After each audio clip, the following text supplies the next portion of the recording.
The past 3 years of my life, they've been more painful and soul rattling than any other season I have ever walked through.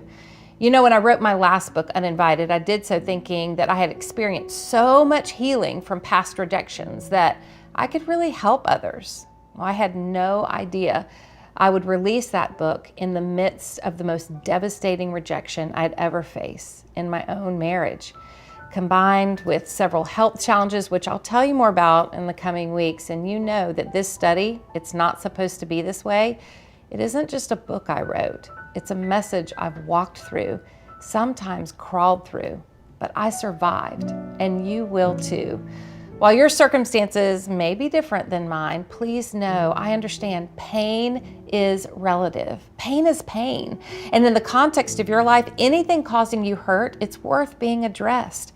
That disappointment that you're walking through, big or small, that ache in your heart, that seemingly never-ending struggle that you don't know how to make better, well, you finally found a safe place to process these things. And better yet, throughout these next 6 sessions, you'll find healing perspectives to not only help you understand where disappointment comes from, but what to do so it doesn't keep stealing your joy and your peace today. This is an in-depth Bible study where I will uncomplicate crucial Bible truths that will help all of us know what to do in the midst of our own hard and disappointing circumstances. But before we jump into lesson 1, I want to cast a foundational perspective shift that I will build on through our time together. What would happen in our lives if we really lived in the absolute assurance of God's love in the midst of our disappointments? As Christians, we know He loves us. We sing the songs, we quote the verses, we wear the t-shirts, we sport the bumper stickers. Yes, God loves us. I'm not talking about knowing that He loves us. I'm talking about living as if we really believe it. I'm talking about walking confidently in the certainty of God's love, even when our feelings beg us not to.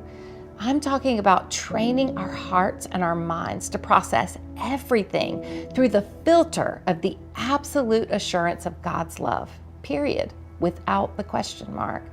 We must process our disappointments through the filter of God's love, not through the tangled places of our hearts. When we process disappointment through the tangled places of our hearts, often the outcome is, if God loves me so much, why would He let this happen? I understand that sentiment. I've been there. But instead, when I process things through the filter of the absolute assurance of God's love, the outcome can be, God loves me so much. Therefore, I have to trust why He is allowing this to happen.